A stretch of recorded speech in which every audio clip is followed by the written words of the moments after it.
그래서 봅니다. 잠깐 이제 여기 보실래요? 자, 요번에는 이제 그 다음 땅에 설명 듣고 가죠. 자, 양도소득세 계산할 때 이제 무슨 경비?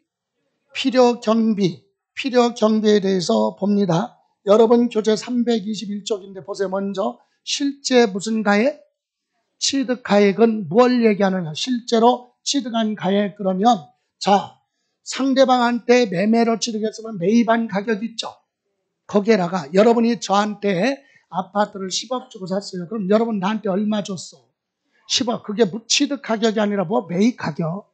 10억 주고 샀잖아요. 상대방한테 준 거. 거기에다가 취득세 내야죠. 그거 더해. 취득세도 비용으로 인정해줘. 이 비용이 많으면 많을수록 좋아 나빠 납세 의무자는. 이게 많아야 매매 차익이 조금 나오잖아. 그래서 취득세 낸 거 있죠. 그 다음에 중개보, 수수료, 중개보수 준 거 있죠. 부동산 취득할 때. 예, 그것도 비용으로 인정해 주겠다. 여러분 참고로 아파트 하나 사는데 중개업법에 따라 중개사법에 협정수수료 있죠. 법률로 받아야 될 거. 예, 수수료가 예를 들어서 1,000만 원이다. 근데 공인중개사가 1,500만 원 달래. 예? 법대로 하면 얼마인데 1,000만 원만 주면 되는데 공인중개사가 1,500만 원 달래. 그럼 여러분이 얼마를 줬다? 예를 들어서 1,500만 원 줬다. 그럼 여기 비용은 인정할 때 얼마냐? 준 거 다 인정해 줘. 예? 중개보수 불법이든 합법이든 실제로 준 거 있잖아요. 그거 다 인정해 주는 거야. 예? 실제로 준 건 여기 들어가요. 대신 중개보수를 달라고 해서 많이 준 사람은 처벌당하지? 안 해. 많이 받은 놈이 문제지. 누가? 공인중개사. 중개사법 위반했죠. 예, 얘는 과태료 받고 행정처분 받아야 되겠지. 그러니까 준 사람은 뭐냐? 관계없어. 그냥 다 비용으로 인정해줘. 예, 합법이든 불법이든 실제로 준 돈, 그거 다 인정해준다. 그 다음에 컨설팅 비용, 또 법무사 비용, 등기할 때 법무사한테 맡기죠? 예, 법무사 비용. 그 다음에 소송 비용, 화해 비용. 여러분, 부동산 취득할 때 소송이 붙어서 취득할 수도 있어요. 유치권, 질권, 이런 거 복잡하니까. 그런 거 들어간 비용이 있으면 그건 상대방한테 준 게 아니라 누구한테? 변호사들한테 들어간 비용이죠. 이런 비용이 있으면 그런 것도 뭐하라? 더하라. 다만 시가를 뭐한 거? 초과액이 무슨 말이에요?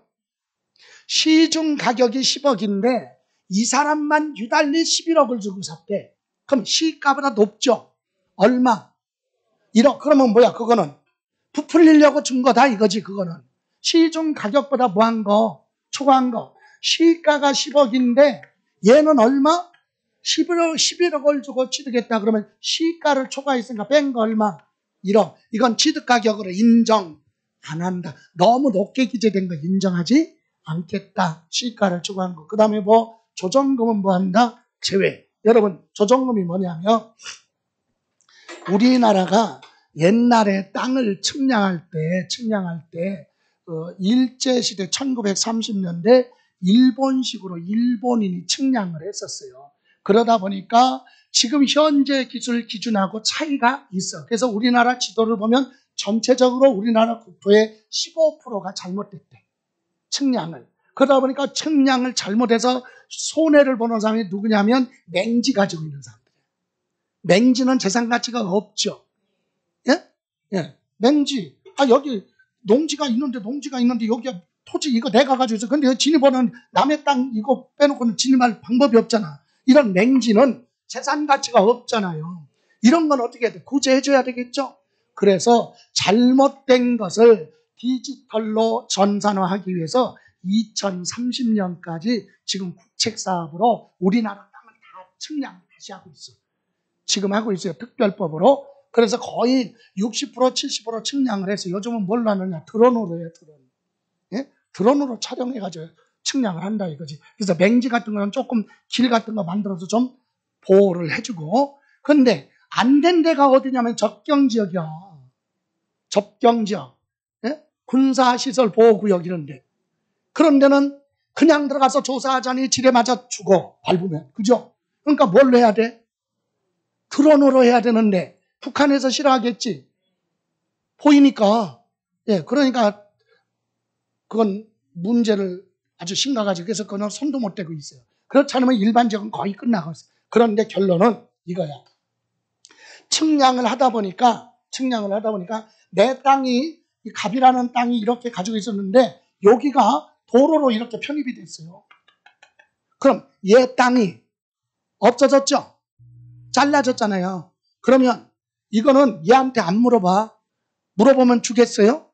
특별법은 무시무시한 법이야. 특별법. 모든 법의 우선. 상위법. 그래서 얘한테 안 물어보고 국가가 등기해버려. 그리고 얘한테 돈 줘. 약간 공시가격으로. 보상금을 준단 말이지. 이해가 돼? 그럼 얘 입장에서는 면적이 뭐였어요? 얘는 증가돼서 감소돼서 돈 받았죠? 그럼 파는 거네? 그잖아요. 팔았죠? 그래서 양도소득세에서 비과세. 양도소득세 팔 때 비과세요? 그럼 만약에 반대일 수도 있죠. 내 땅이 아닌데 토지가 가면서 내 땅으로 편입이 돼서 그럼 집 면적이 뭐였어요? 증가됐죠? 대신 얘 앞으로 물어보지 않고 얘 앞으로 등기해줘. 그리고 얘한테 뭐라 그래? 너도 돈 내, 국가에. 이렇게 해서 얘가 뭐 줬어요? 조정금을 줬다. 조정금 준 거 있죠? 취득가격으로 보지 않는다. 이 얘기예요. 그래서 여러분은 조정금 하면 개인이 누구한테, 국가한테 줄 수도 있고 받을 수도 있다.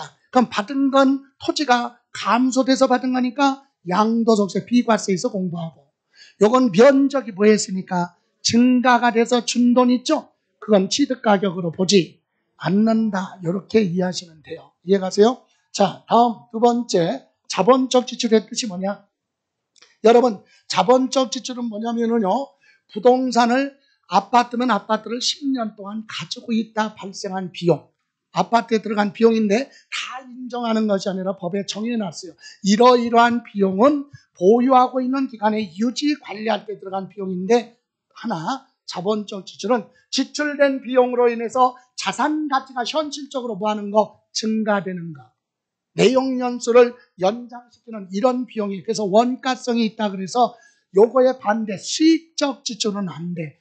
학계론에서 수익적 지출 나오죠. 단순한 비용 처리, 그건 안 되고, 자산 가치가 뭐한 거? 증가된 것은 자본적 지출이다. 그래서 인정을 해 줍니다. 그러면 어떤 것이 있느냐? 자, 예를 들기 위해서, 자, 아파트든 단독주택이든 가지고 있다가 방음 또는 뭐 방안 그런 게 안 돼서 창문틀을 뭘로 다 바꿨어.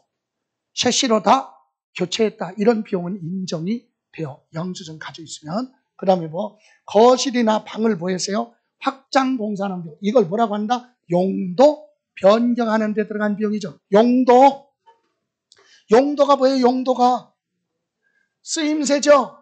자, 주택이 보면 아파트든 단독주택이든 여기는 뭐 방으로 되어 있고, 여기는 뭐 거실로 되어 있고, 여기는 뭐 주방으로 되어 있고, 여기는 화장실로 이렇게 되어 있다. 용도가 다 정해져 있잖아. 근데 이걸 철거해서 이렇게 늘렸다. 그럼 뭐가 바뀌었어? 이 부분이 뭔데? 이 부분이 거실인데 뭘로? 방으로 용도가 변경됐잖아. 이런 비용. 또는 축소에 있다. 그럼 방인데 뭘로? 거실로. 원래 용도가 바뀌는 이런 비용을 용도 변경하는 비용이다. 그런 비용은 인정해 주는 거예요. 그래서 우리는 대표적인 거 발코니 확장 공사 있죠. 예? 베란다로 돼 있잖아요. 용도가. 근데 방이나 거실로 늘렸죠. 용도가 보였어. 바뀌는 거. 그런 비용은 인정이 되는 겁니다. 이해가세요? 단독주택 가지고 있는데 지하실에 건축물 관리 대장금이면요, 지하실에 보일러실로 되어 있거든. 근데 불법이든 합법이든 그거 다 철거하고 방을 꾸몄어. 그럼 용도가 변경됐죠. 그 공사 비용 인정해 주겠다. 또는 지하실에 뭘로? 보일러실로 되어 있는데 그걸 공사를 해서 불법이든 합법이든 뭘로? 주차장으로 만들었다. 공사 용도가 바뀌었죠. 이런 비용. 옥상에 단독주택 옥상에 물탱크가 있었는데 그거 없애버리고 합법이든 불법이든 거기가 옥탑방을 꾸몄다. 용도가 변경. 이런 비용은 인정해 주는 거예요. 이해가세요? 그러면 용도가 변경되지 않는 건 인정하지 않는다. 반대로 여러분 아파트 오래돼서 가지고 있다 보니까 리모델링 하죠? 예? 리모델링 한단 말이에요. 그래서 예를 들어서 화장실에 타일을 다 걷어내고 대리석 비싼 걸로 바꿔놨어. 엄청난 비용이 들어갔어. 그래도 화장실은 화장실이지. 그죠? 용도가 안 바뀌어. 그런 건 안 된다. 이해가세요? 그래서 안 되는 게 도배장판 안 돼. 조명기구 교체 안 돼. 싱크대 교체 안 돼. 화장실의 타일을 교체한 것도 안 되는 거. 그럼 되는 건 뭔데? 아까 벽을 털어서 뭐 한 거. 용도가 바뀌는 공사비용. 발코니 확장 공사하는 비용. 또는 단독주택이든 아파트든 뭐 보일러가 오래돼서 고장나죠. 그러면 수리하는 데 들어가는 비용은 유지관리 비용이니까 수익적 지출이야. 그거 안 돼. 보일러 새 것으로 샀어. 예를 들어서 보일러 100만 원 주고 샀고 또 설치하는데 10만 원 들어갔다. 그럼 얼마 더? 110만 원. 자, 냉난방 시설을 뭐 하는 거? 설치, 교체하는 비용은 되는 거예요. 근데 수리 비용은 안 된다. 됐어요? 이런 비용이에요. 그리고 장애물 철거 비용이나 또는 재건축 부담금 법률에 따라 강제로 낸 거 있죠? 이런 비용은 증빙자를 갖췄을 때 다 공제받을 수 있다 얘기예요. 그래서 여러분 참고로 아파트 가지고 있을 때 리모델링 할 때는 견적서 받아서 공사대금이 3천만 원이야. 그럼 얼마? 3천만 원 이렇게 받으면 되지. 거기에다가 세부적으로 도배장판 얼마, 뭐 얼마, 그래서 다 3천만 원. 그러면 이 서류가 어디 들어가? 세무서. 세무서 들어가면 이거 도배장판 빼. 이거 뺀단 말이야. 그러니까 다 묶어서 보라고. 얼마? 리모델링 비용 얼마? 3천만 원 이렇게 적어야지. 세부적으로 적으면 불이익을 당할 수도 있다. 이해가세요? 그리고 뻥튀기 하려고 하지 마. 왜? 여러분은 리모델링 한 번 했잖아요. 어쩌다 한 번 했죠? 한 10년마다 한 번 해봤어. 그런데 세무서의 세무 담당, 양도소득세 담당자는 매일 해, 매일 들어와, 그게. 그래서 견적도 뺏게 하잖아, 그 사람. 그런 사람한테 했는데 뭐 평수가 나와 있는데 그게 얼마 들어가고 다 알아, 다 걸어. 그래서 처음에는 영수증 제출하는 게 아니라 리모델링 하는데 얼마 들어갔습니다라고 3천만 원 이렇게 들어갔는데 평수에 비춰봤을 때 이게 어느 정도 돼. 그러면 통과돼. 그런데 이게 너무 이상해. 그러면 증빙자를 제출하라 이렇게 나와요. 그럼 영수증 들어와야 되고 확인 작업에서 이게 탄로가 나면 불성실하게 신고했으니까 조금 하려고 그래도 피바 가산세 40%가 붙죠. 그죠? 가산세 40% 부정한 방법으로 세금을 포탈했으니까. 그러니까 정상적으로 했으면 다 모든 게 정상적이면 법이 필요가 없어. 다 비정상. 우리 형님이 딱 한 분 계셔. 그분은 옛날부터 사업하거든요. 30년 전부터 사업했어. 근데 그때도 죽는 소리 하는데 지금도 죽는 소리. 그럼 죽었던가 뭐를 해야 되는데 잘 살면서 죽는 소리에 달라는 것도 아닌데. 그럼 부동산 전문가잖아, 제가. 부동산에 대한 세금에 대한 전문가. 부동산 투자하는데 전문가가 아니라 그냥 꽝이고 세금 계산하는 거다. 그런데 우리 형님 뭐라고 그랬냐? 부동산 팔았어요. 주택 가지고 있다 팔았는데 아무 생각 없이 팔다 보니까 세금이 엄청 나왔지. 그러니까 나한테 지금 전화 왔어요. 뭐라고? 아니 이렇게 해서 이렇게 팔았는데 세금이 엄청 나왔는데 그러면 내가 강요하고 있는 걸 알잖아. 뭐 달래 내가? 그럼 내가 물어보면 설명을 해주고 했으면 절세할 수도 있었을 텐데 이미 다 저질러 놓고 얘기해. 이미 다 팔아서 등기까지 끝났잖아요. 방법이 없잖아, 방법이. 그래도 우리 형님이 전화 왔으니까 뭐라 그래. 알았지는 신경 쓰기. 손 하나 안 고쳤어, 그대로. 그런데도 많이 고친 줄 알겠지만. 그런 거야. 의사들도 그러죠. 수술할 때 빠져나갈 구멍 생각하느라고. 뭐 굉장히 어려운 수술이다 이거요. 근데 한번 해보자 이거지. 또 변호사 찾아가봐. 범죄에서 변호사 선임하려면 변호사들이 뭐라 그래. 제일 먼저 물어보는 게 전과 있어요? 물어보잖아. 전과 없는데요? 그러면 이제 불구속이야. 그죠? 그런데도 뭐라 그래? 엄포를 놔. 처음이니까. 이거요. 현행범으로 잡혔으니까 이거 구속수사가 원칙이야. 근데 내가 전관예우를 해서 웬만하면 불구속으로 할게. 이미 불구속이 되어 있어. 도망갈 우려도 없고. 그죠? 그런데도 손도 하나 안 봤는데도 나중에는 불구속이니까 자기가 엄청 뭐해서 신경 써서 다 거짓말이야. 의사들도 내가 몸이 아파서 병원 갔으면 의사가 그거 보고 가슴이 아프니까 뭐가 잘못됐네 진찰 받아봅시다. 그게 아니라 아픈 얘기를 처음부터 끝까지 다 얘기해. 환자가. 나도 듣고 알겠다 그거. 그죠? 예? 뭐를 하다 뭐를 해서 뭐가 했는지 뭐 해서 이렇게 해서 대략 처음부터는 리얼하게 다 설명하니까 의사는 그거 보고 처방 내려주잖아요. 듣는데 시간 걸리고 처방 내는 건 1분도 안 돼서 끝나. 예, 그런 거야 원래. 자, 여기 보세요. 그래서 여기 이런 거 자본적 지출은 증빙자를 다 갖췄을 때만 인정이 된다. 그래서 아까 같이 디모델링 같은 거 하는 경우는 세부적으로 적는 거 아니다 얘기예요. 이해가세요? 예, 이제 이번에는 무슨 비용? 양도비용. 양도비용은 이거는 뭐예요? 취득에 관련된 거. 이거는 가지고 있을 때 관련된 비용. 이거는 팔 때 관련된 비용. 취득, 보유, 양도. 그죠? 그러면 여기 양도 비용이 뭐 있을까? 부동산 팔 때. 자, 여러분 부동산을 파는데 계약서 작성하는데 비용이 발생했으면 계약서 작성 비용. 아니, 계약서는 공인중개사 사무실에서 작성하는데 비용이 왜 발생합니까? 이렇게 물어보는 사람들이 있어요. 발생 안 했으면 말고. 발생한 사람만.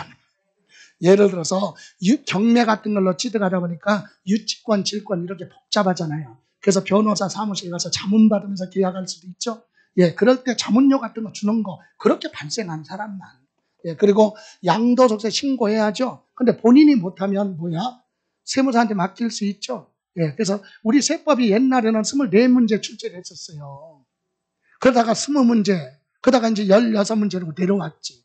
왜? 온 국민이 공인중개사 공부하는 사람들이 세법을 다 알아. 양도소득세. 그러니까 세무사 밥줄이 끊어져. 여러분 부동산 팔았다고 해서 양도소득세 때문에 세무사한테 상담하는 사람 거의 없어. 요즘 정보가 좋아가지고 인터넷에 그냥 셀프 신고해서 매매 가격 얼마 딱 입력을 하면 쭉 나오잖아. 세금까지. 그러니까 세무사한테 갈 일이 없죠. 그러니까 그냥 웬만하면 얘네들은 세법을 없애자. 시험에서 이런 얘기를 많이 하지. 좋아요. 그래서 신고서 작성 비용, 공증비용, 인지대, 부동산 매매계약 체결하면서 공증서 따 그러면 공증비용, 인지대 발생했으면 인지대, 매각 차손. 자, 요거 여러분 주택 같은 거 살 때는 기금 마련하기 위해서 법에 강제로 국민주택 채권을 사잖아요. 그럼 채권을 사면 돈 있는 사람은 어떻게 채권 사고도 돈이 있으니까 채권을 사서 5년이면 만기 되면 5년이 되면 원금도 받고 뭣도 받아.